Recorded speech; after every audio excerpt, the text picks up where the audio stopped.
Hello everyone, my name is Andrew Gallos. I'm an actor and a storyteller, and for this series I thought I would give you guys a demonstration of various voiceover and character work techniques that I can do using the telling of classical stories.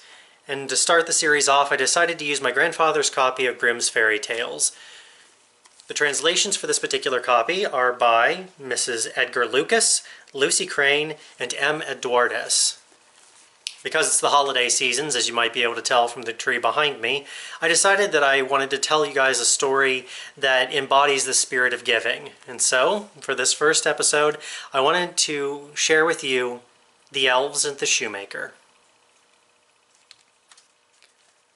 There once was a shoemaker who, through no fault of his own, had become so poor that at last he had only leather enough left for one pair of shoes. At evening, he cut out the shoes which he intended to begin upon the next morning, and since he had a good conscience, he lay down quietly, said his prayers, and fell asleep. In the morning, when he had said his prayers, and was preparing to sit down to work, he found the pair of shoes standing finished on the table. He was amazed, and could not understand it in the least. He took the shoes in hand to examine them more closely. They were so neatly sewn that not a stitch was out of place, and were as good as the work of a master hand. Soon after, a purchaser came in, and he was much pleased with the shoes. He paid more than the ordinary price for them, so that the shoemaker was able to buy leather for 2 pairs of shoes with the money.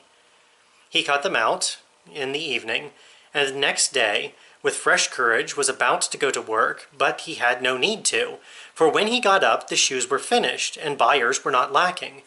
These gave him so much money that he was able to buy leather for 4 pairs of shoes. Early next morning he found the 4 pairs finished, and so it went on. What he cut out at the evening was finished in the morning, so that he was soon again in comfortable circumstances and became a well-to-do man.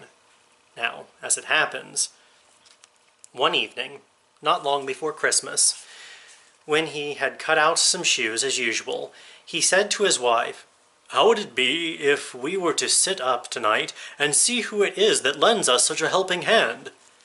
His wife agreed, lighted a candle, and they hid themselves in a corner of the room behind the clothes which were hanging there. At midnight came 2 little naked men who sat down at the shoemaker's table, took up the cut-out work, and began with their tiny fingers to stitch, sew, and hammer so neatly and quickly that the shoemaker could not believe his eyes. They did not stop till everything was quite finished, and stood complete on the table. Then they ran swiftly away. The next day, the wife said, "The little men have made us rich, and we ought to show our gratitude. They were running about with nothing on and must freeze with cold. Now I will make them little shirts, coats, waistcoats, and hose, and will even knit them a pair of stockings, and you shall make them each a pair of shoes." The husband agreed, and at evening, when they had everything ready, they laid out the presents on the table, and hid themselves to see how the little men would behave. At midnight they came skipping in, and were about to set to work, but, instead of the leather ready cut out, they found these charming little clothes.